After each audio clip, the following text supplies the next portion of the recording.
মাদ্রাসায় পড়তে পড়তে একদিন শিয়ালদা স্টেশনে একটা লোককে বলছি খাঁচা করে টিয়া পাখি নিয়ে বসে আছে, যে ভাই এই টিয়া পাখির সিস্টেম কি? বলছে হাত দেখে সব বলে দিতে পারি, হাত দেখে সব বলে দিব। আমার হাতটা দেখো, তখন অত বুঝি না তো হাত দেখানো পাপ কিনা। হাতটা দেখিয়ে যেটা বলছে, তুমি যাকে চাইছো অচিরেই তাকে পেয়ে যাবে। তাহলে এটাই তো আমি চাইছি, মনে মনে বলছে আর কি। বলছে তুমি যাকে চাইছো তাকে খুব তাড়াতাড়ি পেয়ে যাবে, আমি এমন তাবিজ দিয়ে দেবো জানলা ভেঙে চলে আসবে। বাহ, তাহলে তো তাবিজ নিতেই হবে। তখন আমি ওই লোকটাকে বলছি, আমি তো বদমাশ ছিল, ও জানে না যে মাদ্রাসায় পড়া ছেলে কি চিজ হয়।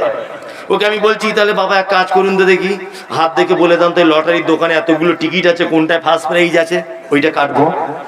বলছে ওইটা বলা যাবে না, পাক্কা চিটিংবাজ। কি বলছি বুঝতে পারছেন না?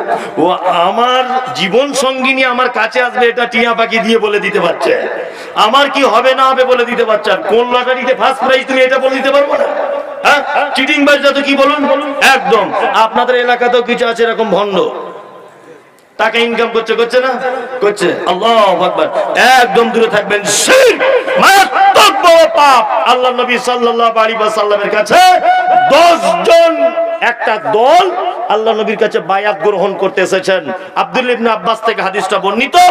তা এসেছেন 10 জনের একটা লোক দল, আল্লাহ নবী সাল্লাল্লাহু আলাইহি ওয়াসাল্লাম 9 জনের বায়াত গ্রহণ করলেন, একজনকে করলেন না। এই 9 জন তখন আল্লাহ নবীকে বলছেন, আল্লাহর নবী আপনি আমাদের 9 জনের বায়াত গ্রহণ করলেন, একজনকে কেন ছুটি দিলেন, একজনের কেন বায়াত গ্রহণ করছেন না? আল্লাহ নবী সাল্লাল্লাহু আলাইহি ওয়াসাল্লাম তখন বলছেন, শোনো, এই দেখো দেখতে পাচ্ছ ওর হাতে তাবিজ বাঁধা আছে, এই কারণে আমি ওর হাতে হাত দিব না, ওর হাতে হাত দিব না। তা ওই 9 জন তখন একজনকে বলছে, তাড়াতাড়ি করে নবীজি যেটা পছন্দ করে তুমি তাবিজটাকে খুলে এসো। তখন লোকটা তার হাতে যেটা লাগানো ছিল সেটা খুলে আসার পরে আবার আল্লাহ নবী সাল্লাল্লাহু আলাইহি ওয়াসাল্লামের কাছে এলেন। তখন আল্লাহ নবী বায়াত গ্রহণ করলেন। তার মানে বোঝা গেল শিরক মারাত্মক বড় পাপ। মারাত্মক বড় পাপ কি পাপ নয়? এর থেকে দূরে থাকতে হবে। আল্লাহ নবী সাল্লাল্লাহু আলাইহি ওয়াসাল্লাম ছেলেটাকে বলছেন, তুমি জান্নাত যেতে চাও, ওয়ালা তুশরিক বিহি শাইয়া, ভুল করে যেন আল্লাহর সঙ্গে কোনোদিন কাউকে শরীক করে দিও না। আমরা তাবিজের পক্ষে না বিপক্ষে? বিপক্ষে তো, হ্যাঁ। কিন্তু এক শ্রেণীর হুজুর আছে, তারা কোরআনের মানে করছে। কি মানে করছে জানেন? ওয়ানুনাজ্জিলু মিনাল কোরআনি মা হুয়া শিফা, মা হুয়া শিফা। আল্লাহু আকবার। বলছে আল্লাহ কোরআন অবতীর্ণ করেছে শিফা, আরোগ্যের জন্য। ওই জন্য তাবিজ লিখে হাতে বাঁধা যাবে, দলিল পেশ করছে, এটা হারাম, শিরক, চলবে না। হুজুরের কাছে বায়াত গ্রহণ করতে এসেছেন আল্লাহর নবীর কাছে, নবী বায়াত গ্রহণ করলেন না। আর বর্তমানে হুজুর তাবিজ দিয়ে বায়াত নেয়। কি বলছি বুঝতে পারছেন না? তাবিজ দিয়ে বায়াত নেয়। চলুন এইবার আপনাদেরকে আর একটা কথা বলি, ওয়াতুকিমুস সালাতিল মাকতুবাতা। আল্লাহ নবী সাল্লাল্লাহু আলাইহি ওয়াসাল্লাম বলেছেন, যদি জান্নাত যেতে চাও, কি হলো কি হলো কি একটা ছেলে হারিয়ে গেছে, তার মা কি করছে? হারাই না। ও আল্লাহ নবী সাল্লাল্লাহু আলাইহি ওয়াসাল্লাম বলেছেন, তুকিমুস সালাতিল মাকতুবাতা, ফরজ সালাত আদায় করে নাও। ফরজ সালাত কি? আদায় করে নাও। ওয়াতাহুজ্জাল বাইত, মক্কা থেকে আসার মতো টাকা থাকলে কি করে নাও? কি করে নাও? হজ করে নাও। তোমার জন্য জান্নাত এতেই যথেষ্ট। আল্লাহ নবী সাল্লাল্লাহু আলাইহি ওয়াসাল্লাম তিনি এ কথা বললেন। এতক্ষণ যা বললাম এগুলো একটা একটা করে মানা যাবে? যাবে? যদি না মানেন, যদি না মানেন তাহলে আপনাদের কি হবে সেটাও একটা কোরআনের আয়াত বলে দিই, বলে দিব, বলে দিই। চলুন তারপরে আবার শেষ দুটো আয়াতের ব্যাখ্যাটা করি। এক, আল্লাহ তাআলা পবিত্র কোরআনে বলছেন, আফালা ইয়ানজুরুনা ইলাল ইবিলি কাইফা খুলিকাত। আল্লাহ বলছে, তোমরা কি তাকিয়ে দেখো না কেমন করে উটকে তৈরি করেছি? উটকে কেমন করে তৈরি করেছি? আচ্ছা বলুন তো, জঙ্গলের রাজা মহারাজকে, হ্যাঁ, সিংহ। আল্লাহ এই কথা বললেন না যে সিংহের দিকে একবার তাকিয়ে দেখো, ওকে মহারাজ করে বানালাম? এই কথা বলেছেন? বলেনি। কি বলছেন? আফালা ইয়ানজুরুনা ইলাল ইবিলে, ইবিলে মানে উট। আল্লাহ বলছে উটের দিকে তাকাও, ওকে আমি কেমন করে তৈরি করলাম। আপনারা এতক্ষণ যা বললাম যদি না মানতে পারেন, উটের বৈশিষ্ট্য কি? পৃথিবীতে একটা প্রাণী আছে যার গোশত খাওয়া যায়, যার চামড়া ব্যবহার করা যায়, যার পেচ্ছাবও পান করা যায়। উট তার পেচ্ছাপও পান করা যায়, বিশেষ প্রয়োজনে অসুখের কারণে খেতে পারে। এটা বুখারী হাদিস। অবশ্যই তার পেচ্ছাপ পান করা যায় প্রয়োজনে। উট এমন একটা প্রাণী যে পৃথিবীর প্রত্যেক প্রাণী তাদের দৃষ্টি শক্তি 2 থেকে 4-5 কিলোমিটারের মধ্যে সীমাবদ্ধ। উট একটা এমন প্রাণী, এটা হাদিসে লেখা নেই, বইয়ে জেনারেল বইয়ে লেখা আছে যে উট 80 থেকে 82 কিলোমিটার দূরে পর্যন্ত জিনিসকে স্পর্শ ভাবে দেখতে পায়। আল্লাহু আকবার। উট এমন একটা প্রাণী, এটা মরুভূমিতে তৈরি করা হয়েছে বলেই মোটরসাইকেলের যেমন অনের তেল শেষ হয়ে গেলে রিজার্ভে সুইচ মারতে হয়, হয় না? হয়। তা উটের ঠিক পজিশন তেমন। উটের পিঠে দেখবেন এরকম একটা বড় উঁচু জায়গা আছে না? কিছু জিলাপি হুজুর বলছে ওটা নাকি আলীর কবর। তোমার বাপের কবর ওটা। হুজুর বলছে ওটা নাকি আলীর কবর। আলীর আর জায়গা ছিল না উটের পিঠে কবর দিতে গেল, তো একটা উটের পিঠে নেই আলীর দিল। সব উটের এরকম কেন? যেটা আলীকে দিয়েছে ওইটা উঁচু হবার কথা, তাই তো? সব উট কেন উঁচু হতে গেল?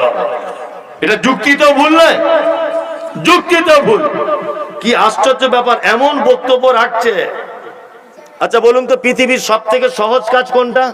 আমি ভুলিনি, সব কথাগুলো রেখে দিয়েছি, বলবো। পৃথিবীর সব থেকে সহজ কাজ কোনটা? আল্লাহর ওলি হওয়া। আল্লাহর ওলি হওয়ার থেকে সহজ আর কোনো কাজ নেই। কিন্তু ওদের কাছে জানতে যাবেন, ওরা কি বলবে জানেন? উনি বাবা ওলি, ওই জঙ্গলে গিয়ে 30 বছর তপস্যা করতে হয়, ওই সাগরের পাড়ে গিয়ে বসে থাকতে হবে, চুল ফুল কাটা যাবে না, হাতের নখ বড় বড় হয়ে যাবে, আল্লাহ আল্লাহ আল্লাহ এরম করতে হবে 30 বছর, তবে ওলি হওয়া যাবে। কি বলছি বুঝতে পারছেন না? ওলি ডেফিনিশন মানে 30 বছর জঙ্গলে বসবাস করতে হবে। এটা হচ্ছে ওলিদের কারবার। আচ্ছা এবার বলুন তো দেখি, পৃথিবীর সব থেকে বড় ওলির নাম কি? ওলি মানে আল্লাহর বন্ধু, খেপা। সব থেকে বড় বন্ধুকে হযরত মুহাম্মদ সাল্লাল্লাহু আলাইহি ওয়াসাল্লাম। তারপরে আবু বকর, ওমর, উসমান, আলী। সাহাবীদের মধ্যে এই 4 জন সব থেকে বড়, তাই তো? তাহলে এবার আপনি একটা হাদিস দেখান তো দেখি যে আবু বকর, ওমর, উসমান আল্লাহকে পেতে গিয়ে জঙ্গলে হু হু হু করে জিকির করতেন। একটা কোন হাদিস আছে? হ্যাঁ, ওনারা ওলি হতে পেরেছেন কি পারেননি? পেরেছেন তো। ওদের বক্তব্য যদি শোনেন, পরশুদিন বক্তব্য রাখতে রাখতে বলছে ইমাম মাহাদি সর্বপ্রথম ফুরফুরা শরীফে দেখা করে তবে অন্য জায়গাতে যাবে। কি আস্তাগফিরুল্লাহ! এসব ইমান যদি থাকে, ইমান টিকবে? টিকবে না। তা আলীর কবর নয়, আল্লাহ ওর ভিতরে পানির একটা স্টক রুম তৈরি করে দিয়েছে। কিসের রুম? পানি। মরুভূমিতে চলবে, পানি পাকস্থলীতে শেষ হয়ে যাবে, আর ওইখান থেকে স্টক রুম থেকে পানি টেনে নিয়ে শিরা উপশিরার ভিতরে দিয়ে নিজের কাজ মেটাবে। এর নাম উট। উটের আর একটা বৈশিষ্ট্য আছে। কি বৈশিষ্ট্য? উট যখন মরুভূমিতে থাকবে, 20 কিলোমিটার দূরে যদি মরু ঝড় যদি উঠে যায়, মরুভূমিতে গাছ নেই, মরুভূমিতে খুঁটি থাম্বা নেই, ওই জন্য উট তার ঝড়কে বুঝতে পেরে যায় যে আমার মালিককে আমাকে মেরে ফেলবে, এই ঝড়ে আমাদেরকে পাল্টিয়ে দিবে।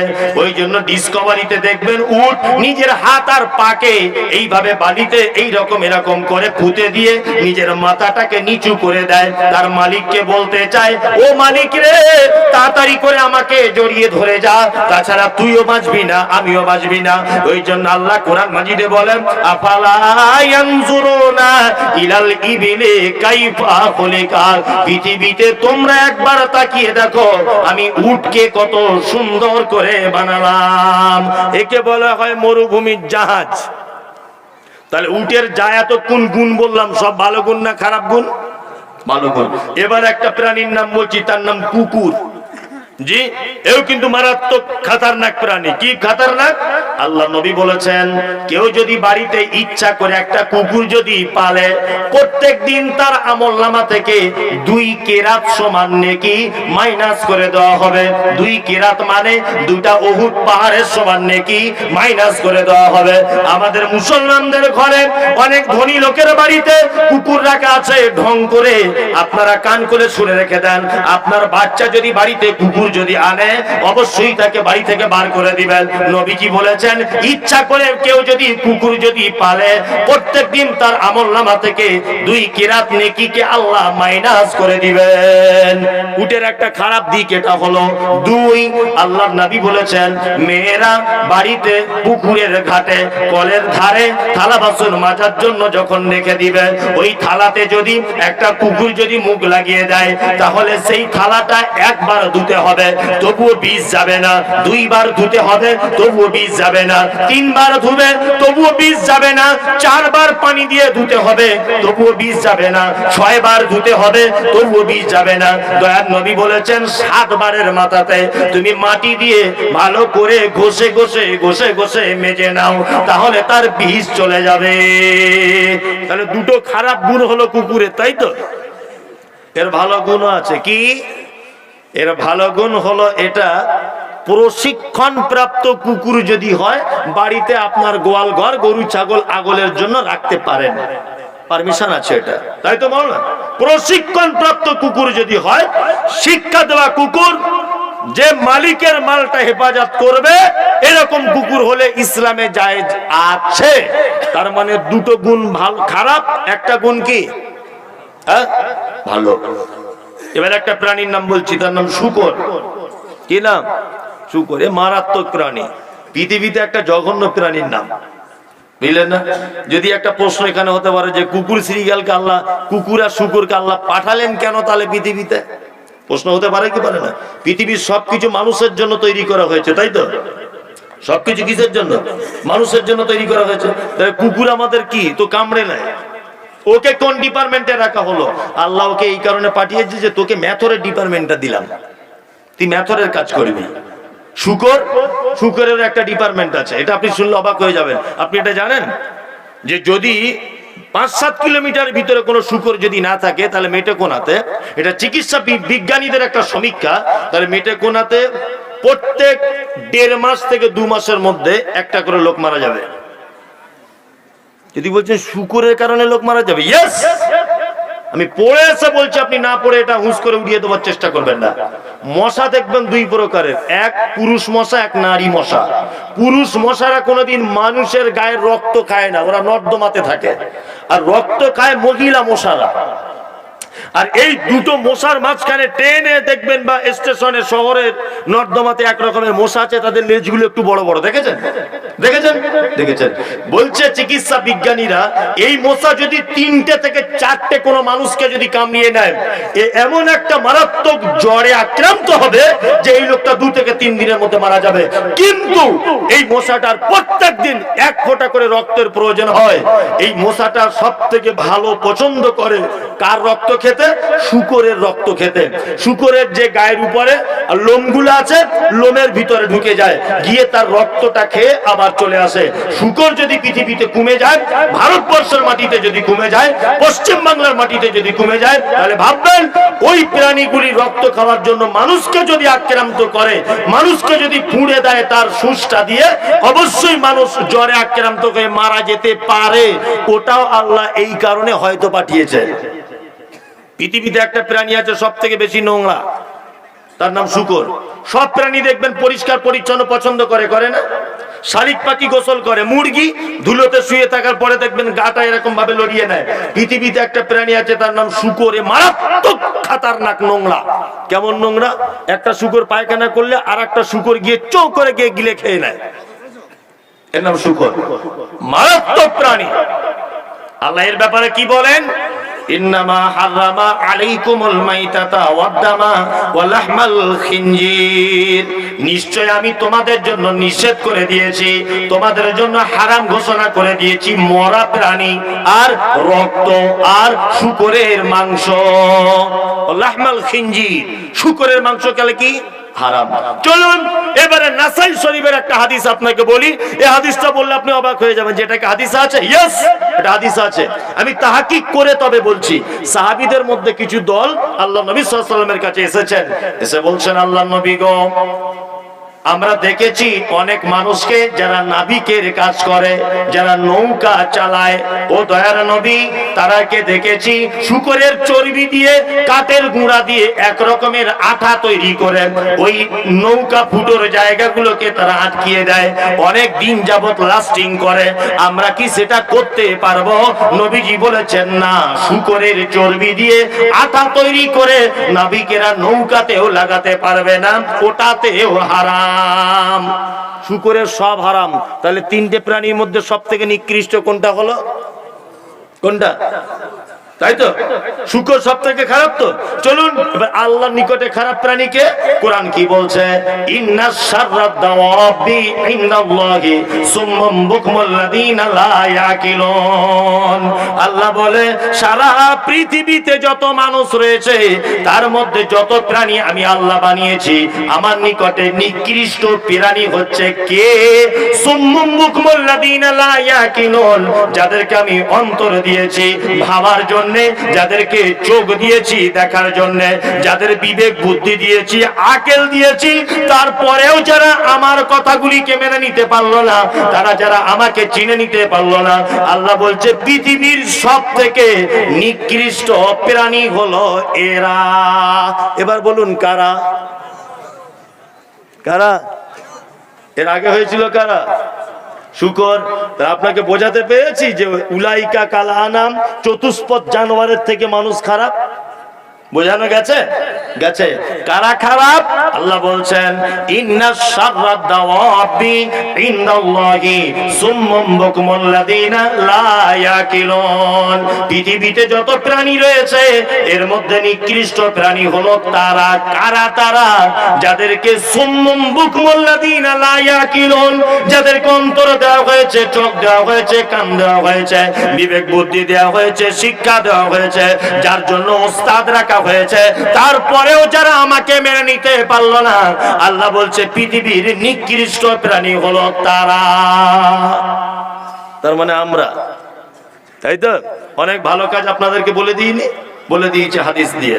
চলুন আল্লাহ তাআলা তারপরে আবার বলছেন ইল্লাল্লাযীনা আমানু ওয়া আমিলুস সালিহাতি ফালাহুম আজরুন গায়রু মামনুন। পৃথিবীতে যারা ভালো কাজ করবে ঈমানের সাথে, আল্লাহ বলছে তাদেরকে যে প্রতিদানটা আমি দিব, এই প্রতিদানটা পৃথিবীর কেউ কোনোদিন কেটে দিতে পারবে না, আমি আল্লাহ পর্যন্ত কেটে দিব না। আল্লাহ পর্যন্ত কাটবেন না। কাটবেন? কাটবেন না। আমা ইউকাযযিবুকা বা'দু বিদ্দীন আলাইসা আল্লাহু বিআহকামিল হাকিমিন। তারপরেও তোমরা কিয়ামতের দিবসকে অবিশ্বাস মনে করো? কিয়ামতকে অবিশ্বাস করি আমরা? করি? করি না। চলুন আল্লাহ তাআলা বলছে হাকামুল হাকিমিন, আমি প্রজ্ঞাময়ের প্রজ্ঞাময়, আমি বিচারকের বিচারক। বিচারকের বিচারকে আল্লাহ। আল্লাহ আল্লাহ ইনসাফ সহকারে বিচার করবেন। কিয়ামতের মাঠে কোন মানুষের উপরে যারা পরিমাণ বেইনসাফি করবেন না। করবেন? করবেন না। সূরা শেষ। এটা মাদ্রাসার জলসা, এটা মাদ্রাসার জলসা। জি, আপনারা যারা বসে আছেন, যে ছেলেগুলো হাফেজ হয়েছে, এটা আপনারা দেখতে পেলেন স্বচক্ষে। এটা মাদ্রাসার জলসা। মাদ্রাসা মানেই কিছু আর্থিক ব্যাপার থাকে, এটা আপনারা জানেন। যদিও সব মাদ্রাসাতে লোকগুলার 5 মিনিটও টিকবে না, আমি জানি। মানে এত অ্যালার্জি দানের ব্যাপারে বললে আর টিকবে না। টিকবে? টিকবে না। আপনারা ইনশাআল্লাহ বসুন ধৈর্য সহকারে। বেশি টাকা আমি চাইবো না। আব্বা মা মারা গেছে, কবরে চলে গেছে, আত্মীয় স্বজন মারা গেছে, কবরে চলে গেছে, আর দ্বিতীয় কোনো ভালো কাজ করার ক্ষমতা রাখে না। আমি আপনি নিষ্ঠুরের মতো মায়েদের বুকের উপরে বাঁশবাগানের কোনায় কুইন্টাল কুইন্টাল মাটি চাপিয়ে দিয়ে চলে এসেছি, কোনোদিন আর মনে পড়ে না। আপনি 1 মাসের মধ্যে আপনার মায়ের কবর দেখতে গিয়েছিলেন? জাননি, আপনার টাইম ছিল না। ঠিক তেমন আপনি মারা গেলেও আপনার বেটাও আপনাকে স্মরণে রাখবে না। রাখবে? রাখবে না। জয়সে করনি বৈসে ভরনি, যেমন কর্ম তেমন ফল। আপনি আপনার মাকে যেমন ভুলে গেছেন, আব্বাকে ভুলে গেছেন, আপনার বেটাও ভুলে যাবে। খুব বিনীত অনুরোধ আপনার কাছে, নবীকে ভালোবাসেন কারা? বাসেন আপনারা সবাই? সবাই ভালোবাসেন? জি। নবীকে কেউ দেখেছেন চোখে? দেখেননি। নবীর সঙ্গে যেন দেখা একটু হয়, এই আশা আছে তো। চলুন সহিহ বুখারী একটা হাদিস বলি, 5 মিনিট বসে যান, আমি 5 মিনিট পরে আপনাদেরকে বলে দিব যে আপনারা চলে যান। বুখারী হাদিস কি? হাদিস বর্ণনাকারিণী আয়েশা কোন বিবি নবীজিকে করিলেন জিজ্ঞাসা, ওগো নবী তব সাথে দেখা হবে কার? নবী বলে দুনিয়াতে হাত লম্বা যার। মা আয়েশা বলে এ কথা যখন শুনিলাম কানেতে, কাঠখণ্ড লয়ে হাত লাগিলাম মাপিতে, দেখিলাম বিবি সাউদার হাত লম্বা বলি, আমার মুখেতে ওগো পড়ে গেল কালি। হাত লম্বার অর্থ পরে পারিলাম বুঝিতে, দান ধন যারা করে এই দুনিয়াতে। তারপরে জয়নাব এসে নবীজিকে কয়, কেন জয়নাব আল্লাহ রাস্তায় বেশি করে ক্ষয়? মেটে কোনার হাদিস শুনুন, হাদিসটি বুখারীর। জয়নাবে আনন্দ আর আয়েশার মুখ ভারী। নবীকে আল্লাহর নবীর বিবি আয়েশা জিজ্ঞাসা করছেন, আল্লাহর নবী আপনার সঙ্গে কিয়ামতের দিনে প্রথমে দেখা হবে কার? নবী বলছে যারা দানের ব্যাপারে হাত লম্বা করে দেয় তার সাথে দেখা হবে। অন্তত পক্ষে 200-500 টাকা, 1000 টাকা এই মাদ্রাসাতে দেন, দানের বাক্স রাখা আছে। আর কিছু ছেলে তারা চাদর নিয়ে একটু যাবে, দয়া করে আপনারা চাদরে কিছু দেবেন, কেউ খালি হাতে যাবেন না। একজন দুইজন অন্তত 200-500-1000 টাকা করে আনুন। ও হাফেজ ছেলেরা যাচ্ছে চাদর নিয়ে, হাফেজ ছেলেরা চাদর নিয়ে যাচ্ছে। আসুন, আমি একজন মুসাফির, এই জন্য আপনার কাছে বিনীত অনুরোধ যে আপনি অন্তত আমার হাতে দেন, আমি আপনার জন্য দোয়া করি, আল্লাহ আপনার দানকে গ্রহণ করে নি। আল্লাহ যে আশা নিয়েতে যারা দান করছে, তুমি তাদের আশা নিয়তকে পুরা করে দাও। হাফেজদের মাথায় পাকড়ি দেওয়া হলো, এই ব্যাপারে দেন দেন। মাশাআল্লাহ মাশাআল্লাহ, এই তো টাকা দিচ্ছে দানের বাক্স, এই না? মাশাআল্লাহ। ইয়া রব্বানা ইয়া রব্বানা, মরুর দুলাল মোদের গিলাল আরে আসবে না। মক্কায় নবীর জন্ম হলো, আব্দুল্লাহ তার পিতা ছিল, গর্ভে রেখে মারা গেল, পিতা এলো না। মরুর তা দিবেন, তাড়াতাড়ি করে দেন, আল্লাহর রাস্তা দিয়ে দেন। মাশাআল্লাহ, 1500 করে আল্লাহর ঘরে দেন। আল্লাহর এই দৃশ্যটা তুমি দেখছো, অবশ্যই এটা মাদ্রাসার জন্য যারা দিচ্ছে, আল্লাহ তুমি তাদের গানকে গ্রহণ করে নাও। আল্লাহুম্মা সাল্লি আলাইহি আল্লাহুম্মা বারিক আলাইহি, আল্লাহুম্মা সাল্লি আলাইহি আল্লাহুম্মা বারিক আলাইহি। দেন সবাই, দেন সবাই দেন।